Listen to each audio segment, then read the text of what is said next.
성도 여러분 안녕하십니까? 네, 청지기 주말 부흥회로 우리 직산교회 성도님들과 함께 말씀의 은혜를 나누도록 인도하신 하나님께 진심으로 감사를 드립니다. 저는 사실 우리 조의원 목사님과 대학원 입학 동기입니다. 예, 조의원 목사님이 저보다 한 살 위시기도 하고 목회도 저보다 3년 빨리 먼저 나오셨는데 목사님이랑 시작된 인연을 이렇게 되짚어 보니까 벌써 10년째가 됐더라고요. 2013년도에 저희가 같이 삼육신학대학원을 함께 공부를 했었는데 이게 벌써 10년이라는 시간이 지났던 것 같습니다. 그래서 저에게는 우리 조희연 목사님께서 심호하시는 이 직산교회가 저에게는 또 개인적으로는 참 뜻깊고 또 반가운 그런 교회인 것 같습니다. 무엇보다 또 제가 이 단상에 앉아 있으면서 굉장히 감명 깊었던 것은 이 안식일이 시작하는 이 저녁 시간에 청년들이 이렇게 많이 앉아 있는 모습을 보고 여기가 액트 교회인가 제가 순간 착각할 정도로 참 우리 직산 교회가 미래가 밝은 교회인 것 같습니다. 그래서 더욱 하나님께 감사드리게 되는 것 같습니다. 제가 이렇게 앞에 여러 선배 목사님들이 집회를 오시면 하시는 걸 봤는데 저도 좀 해야 되겠더라고요. 다들 자기 소개를 하시더라고요. 예.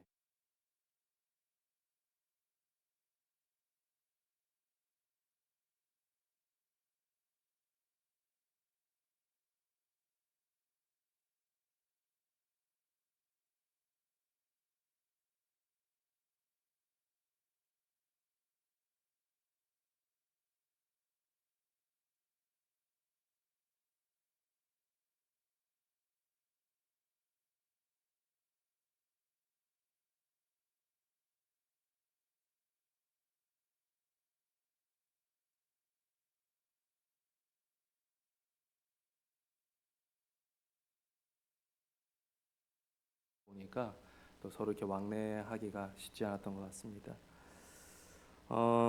저는 2019년도에 처음 이제 목회를 나왔는데 목회 나오자마자 교회 건축을 하게 됐어요. 그래서 제가 그 일을 잘 감당할 수 있을까 많이 고민도 되었고 걱정도 되었지만 하나님의 인도하심 속에 교회 건축을 마무리하였고 헌당하게 되었고 모든 일을 잘 마치고 또 새로운 이렇게 부임지로 오게 되었습니다. 제가 오늘 오는 길에 이렇게 보다 보니까 밖에 눈이 내리더라고요. 보셨습니까? 예. 눈 하면 떠오르는 스포츠 종목이 있습니다. 무엇입니까? 예, 스키입니다. 예. 모든 것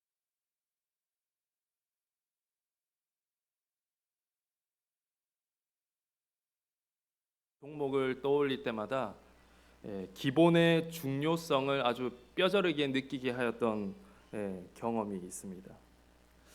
제가 20살 때 처음 친구를 따라 태어나 처음으로 이 스키를 타러 스키장에 갔는데 제가 뭐 스키를 탈 줄 알겠습니까? 근데 이 친구가 처음에는 초급자 코스를 몇 번 데리고 가더니 야 너무 시시하지 않냐? 이러더니 상급자 코스로 데리고 갔습니다.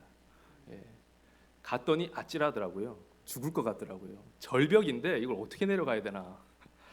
근데 뭐 일단은 리프트 타고 올라갔고 내려갈 방법이 없습니다. 그래서 그냥 타고 내려갔는데 어떻게 됐을까요? 타고 가다가 방향 조절을 잘못해가지고 옆에 이제 이렇게 이탈하지 말라고 쳐놓은 그물들이 있어요. 거기에 이제 가서 꼬라 박으면서 들고 있던 폴대 다 날리고 타고 있던 스키 다 이제 떨어져 나가던. 그래서 크게 다칠 뻔했던 기억이 있습니다. 근데 마침 제가 그 사고를 어디서 당했느냐면 스키 강사가 스키 수강생들을 모아놓고 강습을 하고 있는 바로 조금 위에서 제가 그렇게 됐어요. 그랬더니 스키 강사가 저를 보고서 한마디 했습니다. 네, 여러분 강습을 안 받고 타면 저렇게 됩니다. 예, 제가 그때 기본이라는 것이 이렇게 중요한 것이구나라는 것을 뼈저리게 느끼게 되었습니다. 저는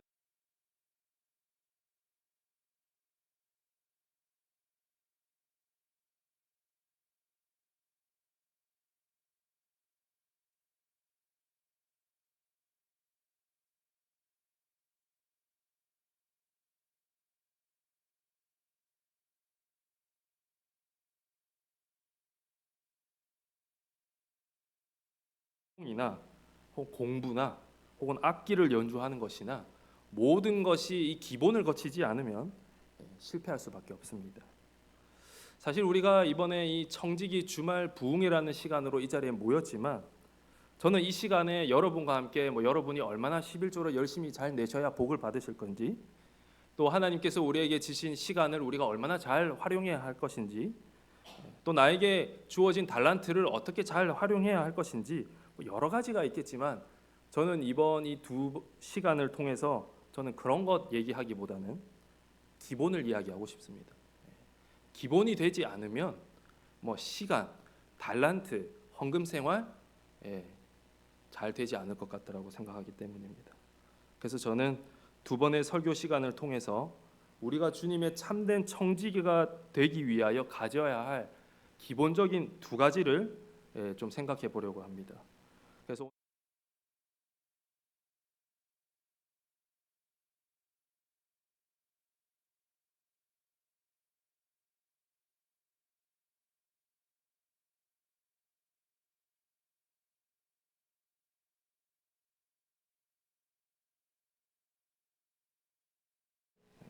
근데 저는 그 중에서도 마태복음 6장에 나타난 주님의 말씀을 이 시간 우리가 함께 살펴보면서 함께 은혜를 나누고자 합니다. 마태복음 6장 25절로 34절에 있는 말씀.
염려되는 불안한 세상을 지나가게 될 때를 이야기하십니다. 그럴 때 예수님께서 말씀하고자 하시는 것이 크게 세 가지입니다. 첫 번째는 재물을 섬기지 말라는 것입니다. 그리고 두 번째는 하나님의 돌보심과 지키심을 믿고 살라는 것입니다. 그리고 세 번째는 염려하지 말라는 것입니다. 근데 왜 우리는 내일의 먹고 사는 문제를 걱정하게 되는가 하는 것입니다. 주님은 분명히 이렇게 말씀하셨는데 왜 우리는 내일의 문제를 걱정하며 사느냐는 것입니다. 왜 그럴까요? 그것은 우리가 하나님의 돌보심을 믿지 않고 물질을 신뢰하며 살아가기 때문에 그렇습니다. 우리는 계속 염려하는 것이 만약 이 나라의 경제가 잘못되면 어떡하나? 나에게 있는 돈이 없어지면 어떡하지? 라며 걱정하지 오늘 나에게 예수님이 함께 계시지 않으면 어떡하지라는 걱정은 하지 않습니다. 즉 하나님보다 물질을 더 신뢰하며 살아가고 있기 때문에 내일을 염려하는 것입니다. 정작 중요한 우리의 신앙을 염려하기보다 말입니다. 왜 주님께서는 첫 번째로 우리에게 재물을 섬기지 말라는 말씀을 하셨을까? 우리는 생각해 보아야 합니다. 가만히 생각해 보면 동서고금을 막론하고 인간에게 가장 큰 유혹을 주는 두 가지를 꼽으라고 한다면 첫 번째는 성적인 유혹이고 두 번째는 물질의 유혹입니다. 근데 사실 우리는 이 물질의 유혹은 우리가 생각하는 것 이상으로 강한 힘이 있다라는 것을 우리가 잘 인식하지 못하고 살아갑니다. 그래서 그 다음 구절을 보면 심지어 예수님은 제자들에게 이런 말씀을 하셨습니다. 한 사람이 두 주인을 섬기지 못할 것이니 혹 이를 미워하고 저를 사랑하거나 혹 이를 중히 여기고 저를 경히 여김이라. 너희가 하나님과 재물을 겸하여 섬기지 못하니라. 다시 말해서 너희가 하나님과 재물을 겸하여 섬기지 못하느니라고 말씀하셨는데, 이 말씀의 의미가 무엇인가 하면 이 재물에 대한 우리의 관념이 빗나가면 이 재물이 우리에게 어떤 위치에까지 놓여지게 되는가. 우리가 마치 하나님을 섬기는 것처럼 재물을 섬기게 되는 위치, 즉 물질이 하나님의 위치를 대신하게 될 수 있다는 것을 말씀하고 있는 것입니다. 예수님께서 하나님과 재물을 겸하여 섬기지 못하느니라고 말씀하신 것은 예수님 시대도 마찬가지였고 오늘날에도 여전히 물질을 하나님처럼 섬기며 살아가는 사람이 많았다라고 하는 것입니다. 이 말은 바꾸어 말하면 삶의 수단이 되어야 할 물질이 삶의 목적이 되어버렸다는 것이죠. 단순히 그것을 모으는 것이 인생의 목적이 될 수 있다고 하는 것입니다. 하나님께는 저와 여러분의 인생이 목적이신 것처럼 오늘 우리 그리스도인들에게는 하나님이 우리의 인생의 목적이 되어야 합니다. 똑같이 돈이 우리가 사용하는 도구 정도가 아니라 우리가 섬기는 위치에까지 올라갈 수 있음을 주님은 경고하고 계시는 것입니다. 근데 오늘날 이 세상은 어떻습니까? 아주 이런 것을 실감나게 하는 시대를 저와 여러분이 살아가고 있습니다. 왜 저와 여러분이 또 많은 세상 사람들이 길을 쓰고 돈을 모으려고 할까요? 그만한 가치가 있기 때문에 그렇습니다.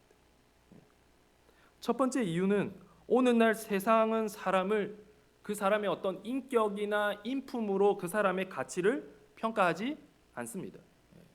얼마나 그 사람이 많은 부유를 소유하고 있는가로 그 사람을 평가하는 시대를 우리는 살고 있습니다.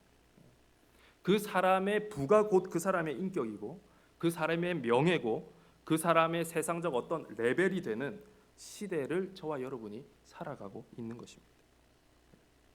이러한 서러움을 당하지 않기 위해서 세상 사람들은 길을 쓰고 돈을 모으려고 하는 것입니다. 저는 군대를 졸업하고 강남 그 코엑스 맞은편에 파크 하얏트라고 하는 호텔에서 1년 넘게 발렛 주차를 아르바이트로 했던 경험이 있습니다. 그 강남을 이렇게 호텔에서 일을 하다 보면 아주 이 부의 힘이 얼마나 대단한지를 느낄 수 있는데요. 그 호텔에 많은 차들이 들어오는데 외제차를 타고 오면 무료로 대리 주차를 해줍니다. 근데 국산 차를 타고 들어오면 어떻게 하는지 아십니까? 알아서 주차하세요라고 말합니다. 차로 사람을 평가하는 것입니다. 실제로 부인할 수 없는 한 가지 불편한 진실은 무엇입니까? 바로 세상은 모든 사람을 그 사람이 가지고 있는 금력에 따라 보이지 않게 계급을 나누고 사람을 차별하고 있다라고 하는 것입니다. 말은 이 사회가 우리 모두가 평등하고 기회가 공평하게 돌아가는 사회다라고 말은 하지만 실제 오늘 저와 여러분이 살아가고 있는 사회는 내가 얼마나 많은 돈을 가지고 있느냐에 따라 기회가 열리기도 하고 기회가 막히기도 합니다. 돈 때문에 공부를 하고 싶어도 공부를 할 수 없어서 눈물을 흘리는 사람들이 있습니다. 돈이 없어서 치료비가 없어서 병원 앞에서 치료를 거부당하고 죽어가는 사람들이 있습니다. 돈은 오늘날 거의 모든 것을 가능하다고 할 정도로 위력을 나타내고 있는 시대를 저와 여러분이 살아가고 있는 것입니다. 심지어 대학에서 타고난 실력을 가진다 하더라도 자본의 힘을 넘어서기는 어렵습니다. 심지어 죄를 지은 사람도 돈만 있으면 무죄로 방면될 수 있고, 어떤 변호사를 고용하는가에 따라 죄의 경중이 달라지는 것이 오늘날의 세상입니다. 즉 돈이 만능이고 돈이 능력인 세상인 것이죠. 돈이 고르게 분배되어지지 않으면 사람이 공평하게 살 수가 없는 구조가 바로 오늘 저와 여러분이 살아가고 있는 이 세상의 구조입니다. 근데 오늘날 이 세상과는 전혀 다른 모습으로 살아가야 할 이 교회까지도 돈이 위력을 발휘할 수 있을까요? 있습니다. 만약 그러면 그 교회는 세상이지 더 이상 주님의 가르침이 실천되어지는 곳은 될 수 없다라고 하는 것입니다. 돈을 얻기 위해서 그 대가로 세상 사람들은 그 어떤 것도 포기할 수 있는 세상, 심지어 인정도, 윤리도, 도덕도, 친구도, 가장 소중한 부모 형제의 관계까지라 할지라도 돈 앞에서는 맥도 못 추고 무너지는 곳이 우리가 살아가고 있는 무서운 세상입니다. 이런 세상을 보면서 우리가 하나님을 얻기 위해서 모든 것을 버려야 하는 것처럼 세상 사람들은 돈을 얻기 위해서 모든 것을 버리는 것을 우리는 보게 되는 것입니다. 돈이 그들을 숭배하는 신이 되었다라는 의미입니다. 사단은 마지막 시대에 예고되어진 것처럼 돈이 지배되는 세상으로 이 세상을 만들어 놓은 다음, 즉 물질 만능의 세상을 만들어 놓은 다음 하나님을 섬기면 모든 것을 잃게 되도록 만들었다라고 하는 것입니다. 즉 그리스도인들로 하여금 둘 중에 하나를 선택할 수밖에 없는 시대를 마지막 세상에 이르러 올 시험임을 우리는 알고 있습니다. 모든 사람들에게 재물과 하나님을 겸하여 섬길 수 없는 상황을 만들어 버린 것입니다. 그때 우리는 이 심판대 앞에서 결정하는 것입니다. 내가 하나님을 섬기기 위해서 이 모든 물질을 잃어버릴 것인가? 아니면 이 세상에서 내가 생존하기 위해서 물질을 선택할 것인가를 놓고 고민하는 일이 우리에게 일어나게 될 것이라 하는 것입니다. 그런데 주님께서는 오늘 이 말씀을 통해서 물질이 이미 그의 삶의 신이 되어버린 사람은 그 순간 결코 하나님을 선택할 수 없을 것이라고 말씀하고 있습니다. 그래서 오늘 그리스도인들은 우리 모두가 매일 매순간 우리가 정신을 차리고 이 세상의 흐름과 전혀 다른 정신으로 살아야 하며 물질이 아니라 하나님을 섬기는 자로 우리가 이 세상에 나타나야 함을 주님께서는 말씀하고 있는 것입니다. 그런데 이 말이 결코 쉽지 않은 시대를 저와 여러분이 지나가고 있다라고 하는 것입니다. 그리스도인으로 살아가는 것이 너무나 힘든 이 세상을 지나가는 저와 여러분에게 오늘 주님께서는 너희가 꼭 기억해 달라고 당부하는 것이 있습니다. 너희가 세상을 살아가면서 세상 살기가 너무 힘들고 미래에 대한 불안한 마음이 들 때 오늘 주님은 저와 여러분에게 무엇을 보라고 말씀하십니까? 바로 공중에 나는 새를 보라고 말씀하십니다. 그리고 두 번째는 뭘 보라고 말씀하십니까? 들에 피는 백합화를 보라고 말씀하십니다. 그러면서 말씀하시기를 그들이 이 세상에서 어떻게 생존하며 살아가는지를 너희가 주목하여 보라는 것입니다. 그러한 주님의 심정을 우리가 생각하면서 이 말씀을 제가 다시 읽도록 하겠습니다. 공중의 새를 보라. 심지도 않고 거두지도 않고 창고에 모아들이지도 아니하되 너희 하늘 아버지께서 기르시나니 너희는 이것들보다 귀하지 아니하냐. 또 너희가 어찌 의복을 위하여 염려하느냐. 들의 백합화가 어떻게 자라는가 생각하여 보라. 수고도 아니하고 길쌈도 아니하느니라. 오늘 있다가 내일 아궁이에 던져지는 들풀도 하나님이 이렇게 입히시거든 하물며 너희 일까 보냐. 믿음이 작은 자들아. 그러므로 염려하여 이르기를 무엇을 먹을까 무엇을 마실까 무엇을 입을까 하지 말라. 먼저 공중에 나는 새를 보라고 말씀하십니다.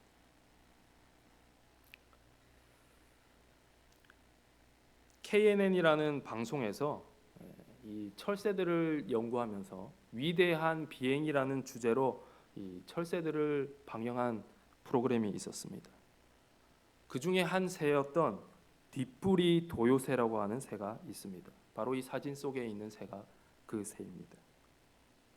이 새는 보시는 것처럼 오른쪽 사진에 나온 것처럼 이 새가 비행하는 거리가 북극 알래스카에서부터 남쪽 뉴질랜드까지 무려 8일 동안 11,700km를 비행한다라는 것입니다.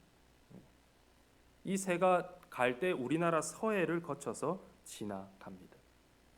근데 놀라운 사실은 이 새가 처음 알래스카를 출발할 때 이 새의 몸무게가 400g 정도 된다라고 합니다. 근데 8일 동안 쉬지도 않고 11,700km를 비행하고 목적지인 뉴질랜드에 도착하게 되면 이 새의 몸무게가 얼마로 변했느냐면 200g으로 줄어든다고 합니다. 몸무게 절반이 줄어들면서 비행을 하는 것입니다. 8일 동안 먹지도 않고 마시지도 않고 쉬지 않고 날아가는 것입니다. 즉 생명을 걸고 11,700km를 날아가는 것입니다. 그런데 더 놀라운 것은 이 새들이 지구 반대편에서 겨울을 난 후에 그 반대편에 가면 먹을 것이 있다는 것을 6개월 동안 잊지 않고 기억하고 매년 그곳을 단 한 해도 잊지 않고 목숨을 걸고 정확하게 그곳까지 다시 날아간다는 것입니다. 마치 모든 지형과 모든 이동 경로를 다 암기하고 있는 것처럼 말입니다. 한치도 틀리지 않고 정형화되어 있는 이동 경로와 시간과 장소를 따라 이 철새들은 이동을 합니다. 마치 누군가가 이 철새들을 뒤에서 조종하고 있는 것처럼 말입니다. 이 새들은 더욱 놀라운 것은 가다가 배고프면 어떻게 해야 됩니까? 내려가서 먹을 것도 먹고 마실 것도 마셔야 하는데 그럴 상황이 있음에도 불구하고 그들은 멈추지 않고 끝까지 날아갑니다. 근데 어떻게 그 수만 킬로 떨어진 지점에 가면 수백만 마리의 철새를 먹여 살릴 수 있는 환경이 있다라는 것을 그들이 어떻게 알고 있을까요? 이 철새에 대해서 다큐 제작을 다 보도한 PD가 제작 후기에 이렇게 이야기를 합니다. 나는 이렇게 취재하면서 이렇게까지 새들이 날아야 하는 이유를 나는 아직도 잘 모르겠다. 대신 추위를 피하고 새끼를 키우기 위해서 그들의 조상이 늘 그래왔던 것처럼 그 경로를 따라 몸의 감각을 따라 움직이며 따라간다는 것밖에는 알 도리가 없다라고 말합니다. 즉 몸의 감각이라고 하는 것은 뭔가 이 새들이 처음 만들어질 때부터 프로그래밍 되어진 본능에 따라 움직이고 있었다는 것이죠. PD는 이것은 기적이다라고 말하며 자신의 글을 마칩니다. 이런 신비한 현상에 대한 해답은 과학은 설명해내지 못하지만 오늘 성경은 단 한 줄로 그 이유를 명확하게 설명하고 있습니다. 그 이유가 무엇입니까? 바로 이 새들을 창조하신 하늘 아버지께서 이 새들을 기르고 계시기 때문입니다. 다시 말해서 돌보고 계시기 때문이라는 것입니다. 오늘 주님께서는 이 새들이 혹한 겨울이 들어서 그곳에 완전히 먹을 것이 없어져도 그들이 살 수 있도록 하는 것은 누가 하신다고요? 그들을 세상에 나게 한 하나님이 그들을 사랑하셔서 그들을 돌보고 계시기 때문이라고 말씀하고 계십니다. 새들은 어디에 그들의 생존에 필요한 양식이 있는지 그들은 알 수 없습니다. 그러나 세상을 창조한 하나님은 그것을 알고 계시고 그들을 살리기 위해서 수백만 마리의 새들을 움직이시면서 그들의 비행을 지도하시면서 그들의 서식지를 찾아 돌보고 계신다는 것을 오늘 주님은 저와 여러분으로 보라고 하는 것입니다. 이것은 우리에게 무엇을 말하는 것일까요? 마찬가지로 세상에 먹을 것이 다 사라진 듯한 황량한 겨울이 저와 여러분에게 이르러 올 때 그 새들을 돌보시는 하나님께서 그 수백만 마리의 새들을 살리기 위해서 신비한 보살핌으로 그들을 돌보시는 것처럼 내가 너희를 동일하게 돌보겠다라고 약속하고 계신다라는 그 사실을 저와 여러분이 잊지 않게 되기를 간절히 바랍니다. 그래서 주님께서는 분명히 말씀하십니다. 공중의 새를 보라. 심지도 않고 거두지도 않고 창고에 모아들이지도 아니하되 너희 하늘 아버지께서 기르시나니 너희는 이것들보다 귀하지 아니하냐.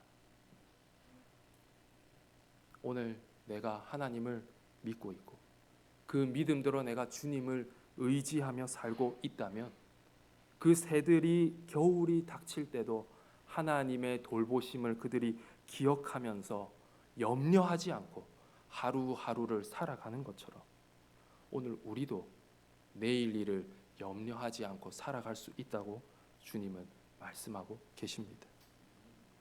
이 이야기의 결론은 이렇게 끝이 납니다. 그러면서 가장 중요한 말씀을 하시죠. 너희는 먼저 그의 나라와 그의 의를 구하라. 그리하면 이 모든 것을 너희에게 더하시겠다라고 약속하십니다. 그러므로 내일 일을 위하여 염려하지 말라. 내일 일은 내일이 염려할 것이요 한날의 괴로움은 그날로 족하리라. 우리가 이 말씀을 보면서 생각하게 되는 것은 이 33절과 33절의 이야기를 보면 아주 유명한 한 사건이 떠오르지 않으십니까? 그것은 바로 출애굽기 16장에 나타나는 만나 이야기를 주님은 하고 계셨구나라는 생각이 듭니다. 출애굽기 16장을 보면 이스라엘 백성들이 홍해를 건넌 지 한 달 정도 지났을 때 어떻게 되었죠? 양식이 다 떨어지고 주변은 전혀 생존할 수 없는 죽음의 땅, 사막으로 이스라엘 백성들이 걸어 들어가게 됩니다. 그 절체절명의 순간에 하나님께서는 그들이 지나가는 그 길에 본문의 말씀처럼 어떤 수고도 어떤 길쌈도 하지 않은 양식, 뭐요? 만나를 양식으로 내리셔서 그들의 생존을 돌보시고 지키고 인도하고 계시는 것을 우리가 보게 됩니다. 근데 이 죽음의 땅 사막에서 내린 만나는 한 가지 특성이 있었습니다. 무엇입니까? 하루 이상 보존이 안 되는 것이었습니다. 하나님이 만들어 주실 때 왜 3일, 일주일, 한 달 보존되도록 하실 수도 있으셨는데 왜 하루 이상은 보존할 수 없는 양식을 내리셨을까? 이 만나는 하루만 지나면 반드시 썩어지게 되어 있었습니다. 즉 내일을 대비할 수 없는 양식이었습니다. 근데 이스라엘 백성들이 매일매일 하루하루 생존에 필요한 그 만나를 하나님께서 내려주신다라는 것을 그들이 기억하고 내일도 주님께서 변함없이 만나를 내려주실 것을 믿는 그 믿음을 가지고 내가 하루만 먹을 분량을 거두며 살아가는 것입니다. 훈련하는 것입니다. 다시 말해 내일일을 염려하지 않고 하루하루씩만 주님을 바라보며 살아가는 연습을 그들이 한 것입니다. 근데 이 만나가 예외인 날이 있었습니다. 무슨 날이었습니까?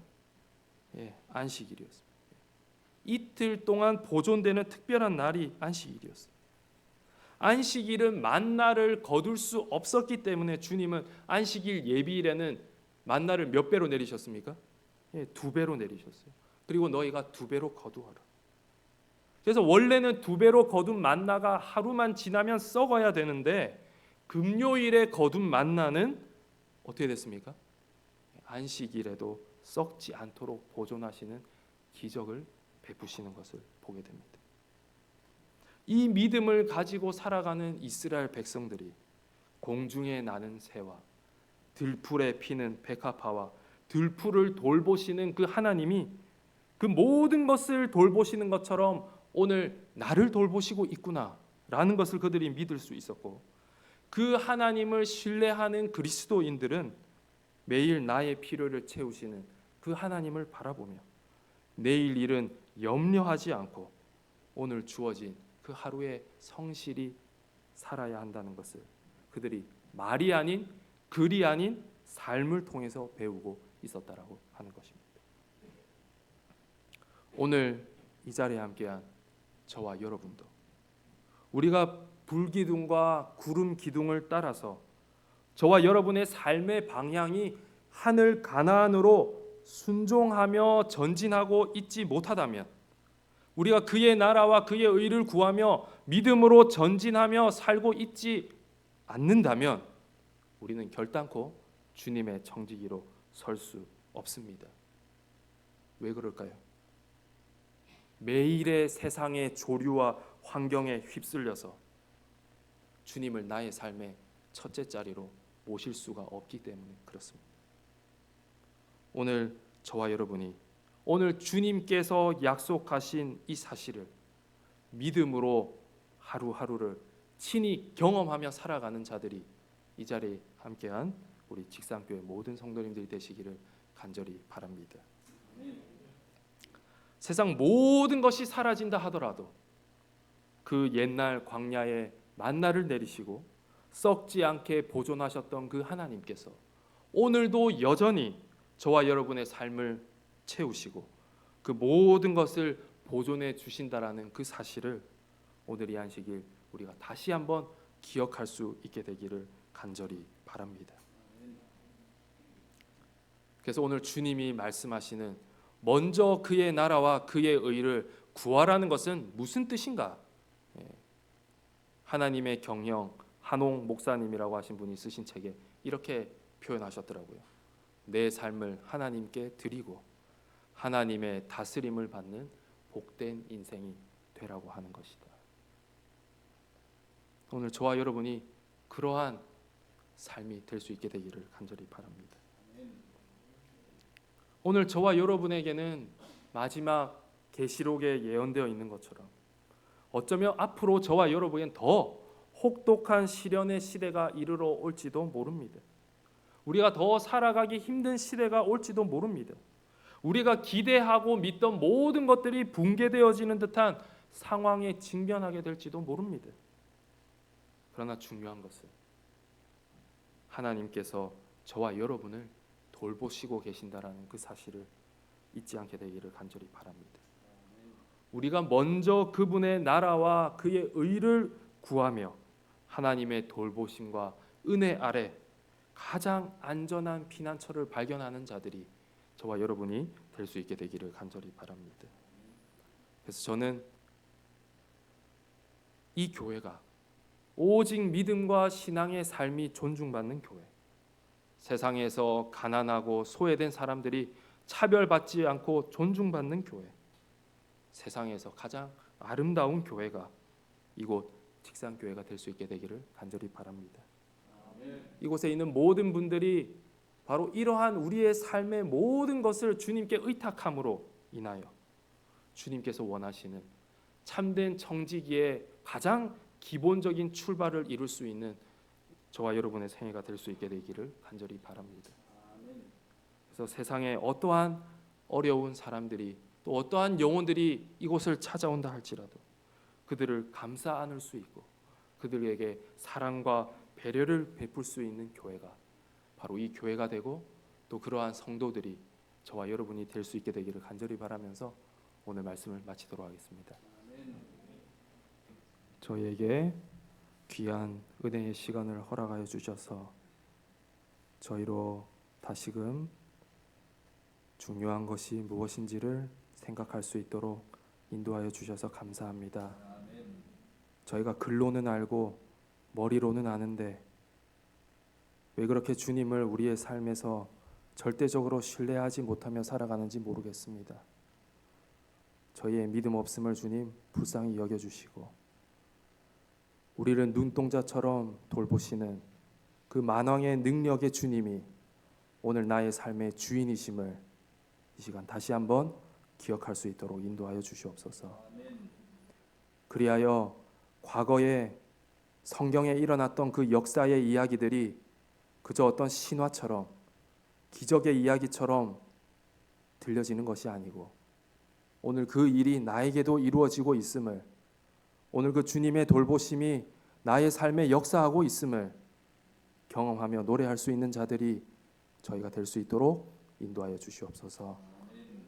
그래요, 우리의 삶에 모든 것이 되시는 주님이 나의 삶의 첫째임을 고백할 수 있는 자들이 되게 하여 주셔서 주님께서 원하시는 참된 청지기로 설 수 있는 주님의 백성들 되도록 주님 인도하여 주시옵소서. 한 해가 저물어 가고 있습니다. 아직도 우리의 마음속에 내년을 걱정하고 있습니까? 앞으로의 우리의 아직도 이르지 않을 미래에 대한 두려움이 있습니까?